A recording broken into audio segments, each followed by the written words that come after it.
안녕하세요. 한국지리 네 번째 거꾸로 수업입니다. 오늘은 선생님이 영상을 조금 늦게 올려서 선착순 3명까지 간식 쏘겠습니다. 지금 보이는 지도는 대동여지도입니다. 저번 시간에 우리가 2시간을 투자해가지고 지도를 만들었었죠. 실제 대동여지도의 크기는 4m, 약 7m 정도에 해당하는 정도로 큽니다. 저희가 그때 했던 것은 한 66% 축소해 놓은 것이라서 이 정도는 아니었지만 상당히 컸다는 걸 알 수가 있었죠. 그런 지도에 대해서 오늘은 우리나라 고지도에 대해서 공부하도록 하겠습니다. 조선시대 고지도는 저번 시간에 지리지도, 조선 전기, 조선 후기가 있었다면 고지도도 특징들이 전기, 좀 더 세분하면 중기, 후기의 특징이 조금씩 다릅니다. 조선 전기는 지리지와 마찬가지로 국가에서 주도로 제작했어요. 국가에서. 그리고 중화 사상을 반영했는데, 즉 중국이 세상의 중심이라는 사상을 반영했습니다. 조금 이따가 지도로 한번 확인해 볼게요. 조선 후기에는 실학사상의 영향으로 이제는 중화사상을 탈피한 지도들이 나타나기 시작합니다. 지도를 한번 보도록 할게요. 먼저 조선 전기에서 알아둬야 되는 지도가 바로 이 지도입니다. 호일 강리 역대국도 지도는 현재 전해지는 동양에서 가장 오래된 세계 지도가 있어요. 그 그림으로 볼게요. 조선 후기는 알아야 되는 지도가 정상기라는 사람이 만든 동국지도예요. 우리나라 최초로 백리척이라는 백리마다 이 축척을 알 수 있도록 해놓은 백리척이라는 축척을 사용했고, 김정호의 대동여지도를 알아야 합니다. 그림으로 볼게요. 지금부터 보여줄 자료는 조선 전기, 중기, 후기에 만들어진 우리나라에서 만든 세계지도를 보여줄 거예요. 이 혼일강리 역대 국도 지도는 너무 중요한 이유가 뭐냐면 현재까지 남아있는 동양에서 남아있는 세계지도 중에서 가장 오래된 거예요. 근데 이걸 우리나라에서 만들었다는 겁니다. 이 지도의 특징을 보면 우리나라에서 만들었기 때문에 그래도 세계지도에서 상대적으로 우리나라가 크게 그려졌어요. 그래서 자주적인 모습도 지도에서 볼 수가 있고요.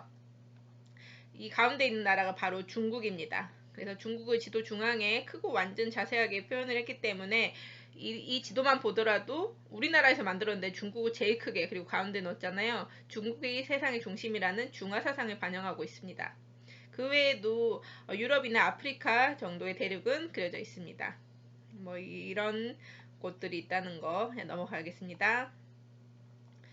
그 다음에 조선 중기에 가면 유명한 지도가 천하도라는 지도가 있습니다. 근데 가운데 한번 볼까요? 글씨 보여요? 가운데 중국이 역시 가운데에 있네요. 그러면 무슨 사상이 이 지도에도 반영되어 있는 거죠? 그렇죠.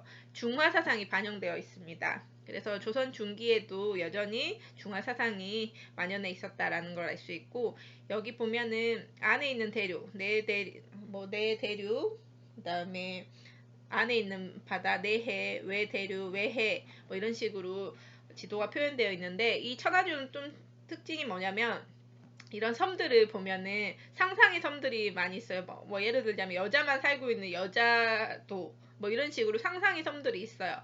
그래서 이 상상과 관련된 종교가 뭐냐면은 도교예요. 그래서 도교 사상도 담겨 있고, 중국이 세상의 중심이라 유교 사상도 담겨 있고, 또 불교 사상도 담겨 있고, 이런 동양적인 이 종교 사상이 많이 담겨 있는 게 이 천하도의 특징이라고 볼 수가 있겠습니다. 넘어가고요. 그래서 방금 했다시피 혼일강리 역대 국도는 너무 중요합니다. 왜? 세계래요. 동양권에서 가장 오래된, 현재 존재하는 세계지도 중에서 가장 오래된 지도고, 중국이 세계 중심이라는 중화사상이 반영되어 있습니다. 천하도는 조선 중기고, 중화사상과 이 상상의 섬들이 있겠죠. 도교적 관점이 결부되어 있습니다. 그래서 혼일강리 역대국도 지도라 천하도의 공통점이 무엇일까요? 라고 물어본다면 무슨 사상이 있다? 네, 중화사상이 있습니다.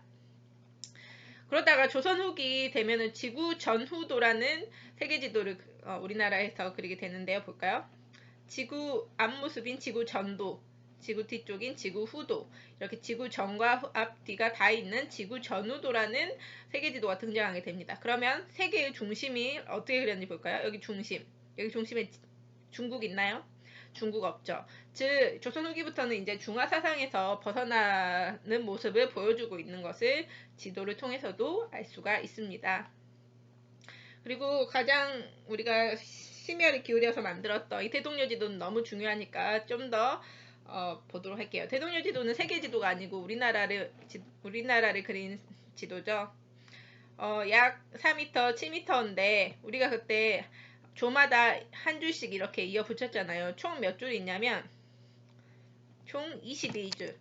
1, 2, 3, 4, 5, 6, 7, 8, 9, 10. 22개를 엮어야지 이게 하나로 완성이 됩니다. 그리고 이렇게 하나로 엮어서 이렇게 들고 다니기 편하도록 접어가지고 들고 다니게 했어요. 그래서 나눌 분을 써서 나눠서 이렇게 접어서 다닐 수 있게 한 거를 대동요지의 특징으로 잡는데 바로 분첩 절첩식이라고 합니다.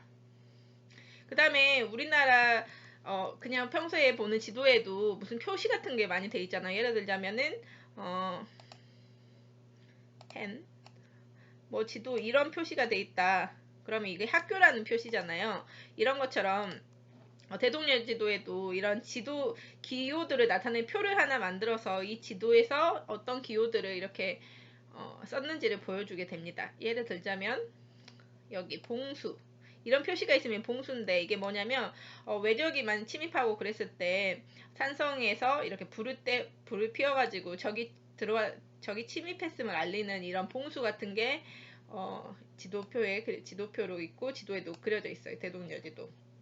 그 외에도 뭐 여러 기호들을 나타내는 것들이 그려져 있다. 이게 바로 지도표를 사용해서 기호를 나타냈다고 볼 수 있고 이거 다 했으니까 한번 볼게요. 대동여지도의 특징은 이렇게 이거 색칠 다 했었죠. 녹색으로 산줄기를 연속으로 표현하는 게 특징이에요. 그 다음에 이게 이렇게 좀 예를 들자면 여기 이 산이랑 그 다음에 여기 산이랑 봤을 때 이 산이 좀 더 높은 것 같죠. 이렇게 높낮이 비교는 가능하지만 여기가 몇 미터다 몇 미터의 산이다 이런 거는 알 수는 없어요. 높낮이 비교는 상대적으로 가능합니다.